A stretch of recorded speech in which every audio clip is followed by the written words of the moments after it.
मनुष्य आज किती आधुनिक झाले आहेत. आपण पृथ्वीच्या बाहेर जाऊ शकतो आणि अवकाशात करोडो प्रकाश वर्षे सुद्धा बघू शकतो. आमच्याकडे विज्ञान आहे जो आम्हाला आमच्या प्रश्नांची उत्तरे देतो. वैज्ञानिक माहितीच्या आधारावर आम्ही आमच्या अस्तित्वाचा सुद्धा योग्य अनुमान लावले आहे. पृथ्वी जे आपले घर आहे, जिथे आपल्या पूर्वजांच्या खूप पिढ्या जगल्या आहेत, ज्याने खूप करोडो वर्ष पहिल्यापासून आपल्या जीवनाला आश्रय दिला आहे आणि आत्ताही देत आहे. वैज्ञानिकांच्या दृष्टीने पृथ्वीवर जवळजवळ 87 लाखपेक्षा अधिक प्रजाती राहतात, ज्यामधून आपण आत्तापर्यंत फक्त 15% प्रजाती शोधल्या आहेत. पण हे सगळे प्राणी आले कुठून? आपल्या पृथ्वीवर जीवनाची सुरुवात कशी झाली होती हे जाणून घेण्यासाठी आपल्या भूतकाळात जावे लागेल. त्या काळामध्ये जेव्हा पृथ्वी आपल्या प्रथम अवस्थेत होती. तर चला जाऊया भूतकाळात. आत्तापासून जवळजवळ 4.5 अरब वर्ष पहिले दगडाचा एक भव्य विशाल गोळा एका अनामित ताऱ्याच्या भोवती प्रदक्षिणा घालत होता. याचा पृष्ठभाग पिघळत्या लाव्यापासून बनलेला होता आणि यावर जीवनाचा अंश सुद्धा नव्हता. यावेळी अवकाशातून पृथ्वीवर छोट्या दगडांच्या तुकड्यांचा पाऊस पडत होता. खूप काळापर्यंत ही प्रक्रिया अशीच सुरू होती. यानंतर दगडाच्या तुकड्यांपासून बनलेल्या विशाल गोळ्याने एक ग्रहाचे रूप घेतले. सोबतच या ग्रहाचा स्वतःचा चंद्र सुद्धा बनला. हा तोच ग्रह आहे जिथे आपण सर्वजण आता राहत आहे. त्या काळी पृथ्वीचे तापमान खूप होते. खूप काळानंतर आपल्या पृथ्वीचे तापमान हळूहळू थंड होत गेले. आजपासून जवळजवळ 3.9 अरब वर्ष पहिले पृथ्वीने पुन्हा आगींच्या गोळ्यांचा सामना केला, ज्याला आपण द लेट हेवी बंबारमेंट असे बोलतो. आणि यावेळेस पृथ्वीवर फक्त दगडांचे तुकडेच नाही, तर त्यासोबत उल्कापिंड सुद्धा आदळत होते. हे उल्कापिंड आपल्यासोबत खूपच विशिष्ट गोष्ट घेऊन आले होते. त्यांच्या आतमध्ये गोठलेल्या बर्फाचे तुकडे होते, ज्यांनी आपल्या पृथ्वीवर समुद्राचे निर्माण केले आणि सोबतच पृथ्वीच्या वातावरणामध्ये नायट्रोजन सुद्धा घेऊन आले. परंतु पृथ्वी अजूनही अजीवित होती. पृथ्वीचे वातावरण अजूनही हानिकारक गॅसेसने भरलेले होते. इथे वायुमंडळामध्ये ऑक्सिजनच नव्हते आणि पृथ्वी सुद्धा संपूर्ण चारी बाजूंनी पाण्याने वेढली होती. पण आता इथे परिस्थिती बदलणार होती. आजपासून जवळजवळ 3.8 अरब वर्ष पहिले आपल्या पृथ्वीवर पुन्हा एकदा उल्कापिंडांचा पाऊस सुरू झाला. यावेळेस हे उल्कापिंड आपल्यासोबत केवळ पाणीच नव्हे, तर त्यापेक्षाही खूप अनमोल गोष्ट आणलेली, जी आपल्या पृथ्वीला जीवन देणार होती. हे पिंड आपल्यासोबत खनिजे म्हणजे मिनरल्स घेऊन आलेले, सोबतच कार्बन, प्रोटीन्स आणि ॲनिमल सीड्सचे परिवहन समुद्राच्या सखोल पृष्ठभागापर्यंत केले. परंतु इथे समुद्राच्या सखोल पृष्ठभागावर तापमान खूपच कमी होते. इथे सूर्याचा प्रकाश किरणे पोहोचू शकत नव्हते. परंतु इथे समुद्राच्या खोलीमध्ये सुद्धा प्राकृतिक चिमण्या होत्या, त्यामुळे ते एवढ्या खोल असूनही पाण्याला गरम ठेवत होते आणि इथे जीवनाचा पहिला बी रोवला गेला.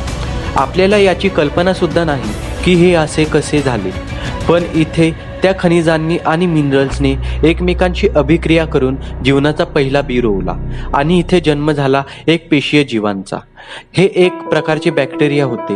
हे बॅक्टेरिया खूप जलद गतीने समुद्रामध्ये वाढू लागले. आता हा समुद्र पूर्णपणे एक पेशीय जीवांनी भरलेला होता. खूप करोड वर्षानंतर, म्हणजेच आजपासून जवळजवळ 3.5 अरब वर्ष पहिले समुद्राच्या आतमध्ये या बॅक्टेरियांची संख्या एवढी वाढली होती की ते एकमेकांना जोडून यांसारख्या दगडांच्या संरचनेत तयार झाले, ज्याला आपण स्टोमेटोलाइट असे म्हणतो.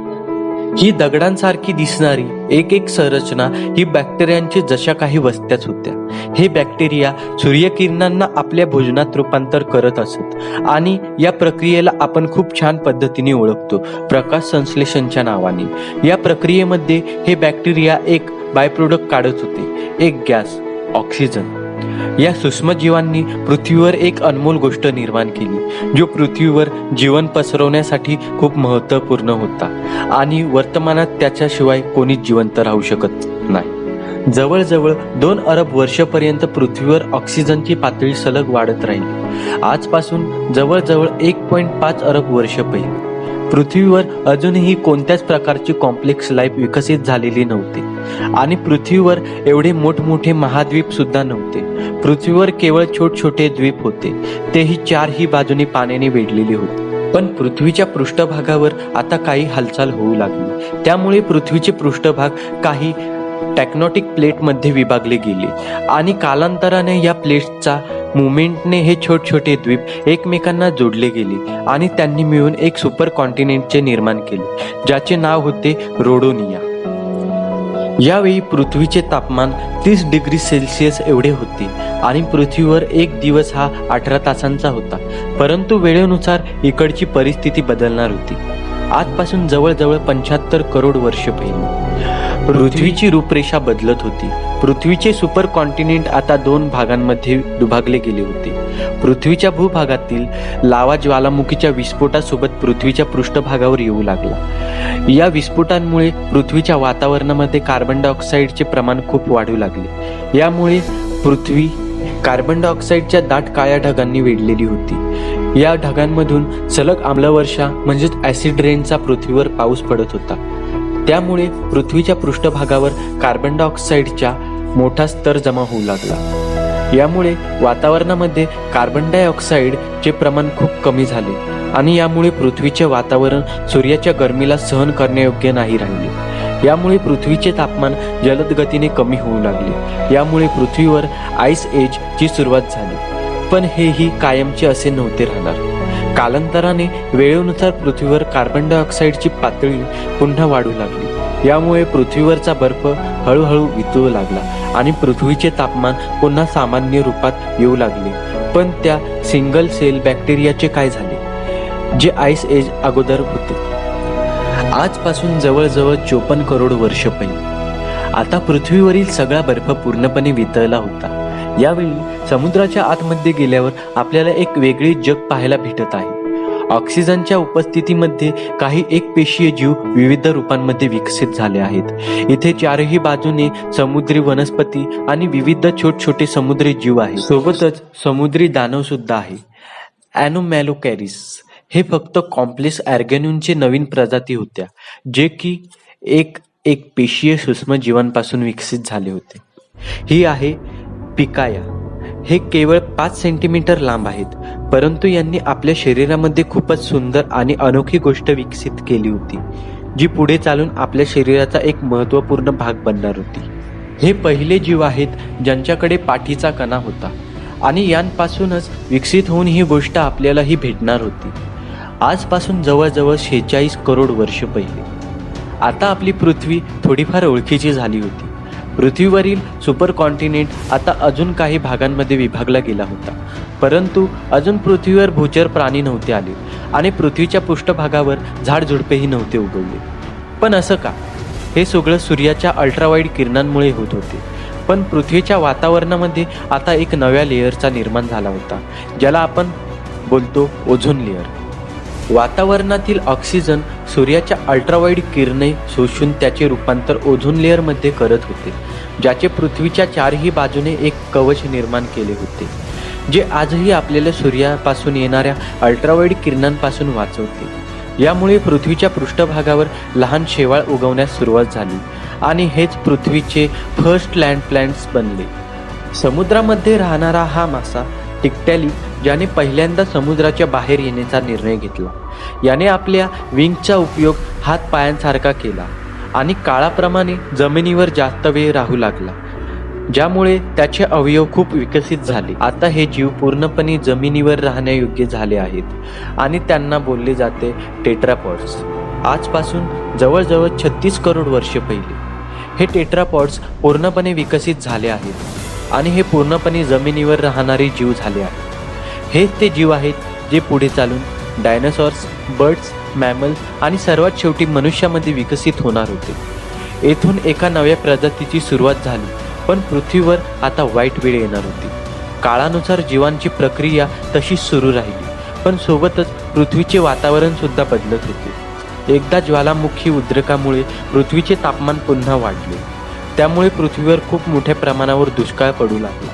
या दुष्काळामुळे पृथ्वीवरचे जवळजवळ सर्व झाडे झुडपे सुकून गेले आणि बघता बघता 95% आबादी नष्ट झाली. या दुष्काळात काही जीवच जिवंत राहू शकले, ज्यांनी काहीही खाण्यास सुरुवात केली होती आणि गरमीपासून वाचण्यासाठी जमिनीच्या आतमध्ये राहू लागले. पण वेळेप्रमाणे या वातावरणामध्ये सुधारणा होऊ लागली. पृथ्वीचे वातावरण पुन्हा सामान्य होऊ लागले. आजपासून जवळजवळ 20 कोटी वर्ष पहिले. पृथ्वीची रूपरेषामध्ये बराच बदल झाला होता. ज्वालामुखीच्या उद्रेकामुळे नवीन भूभागांची रचना झाली होती, ज्यांनी एकत्र येऊन एक सुपर कॉन्टिनेंटचे निर्माण केले, ज्याचे नाव होते पॅन्जिया. एवढ्या मोठ्या दुष्काळानंतर आता पृथ्वी काही कालांतराने पुन्हा सामान्य रूपात आलेली आहे. पृथ्वीच्या पृष्ठभागावर पुन्हा नवनवीन झाडेझुडपे उगवण्यास सुरुवात झाली आहे आणि पृथ्वीवर जे 5% जीव वाचू शकले होते तेही आता विकसित झाले.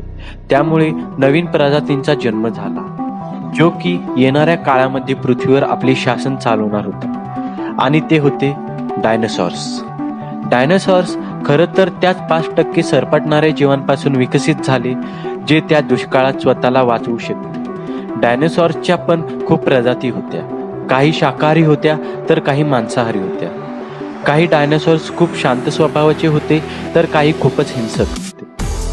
डायनासॉर्सने खूप काळ पृथ्वीवर राज्य केले, जवळजवळ 11 करोड वर्ष. पण यानंतर काय झाले? सगळे डायनासॉर्स कुठे लुप्त झाले आणि मनुष्याची उत्पत्ती कशी झाली हे आपण जाणून घेऊया पुढच्या एपिसोडमध्ये. आजच्यासाठी एवढेच. जर तुम्हाला यापुढे काय झाले हे जाणून घ्यायचे असेल तर मी या व्हिडिओसाठी 1000 लाईकचा गोल ठेवतो. या गोलला लवकरात लवकर पूर्ण करा आणि मी तुमच्यासाठी असेच व्हिडिओ घेऊन येत राहील. अशाच एक्साइटिंग व्हिडिओसाठी आपल्या मराठी चॅनलला सबस्क्राईब करायला विसरू नका आणि सोबतच नोटिफिकेशन आयकॉनवर क्लिक करायलाही विसरू नका. चला तर मग भेटूया नव्या एपिसोडमध्ये. तोपर्यंत गुड बाय.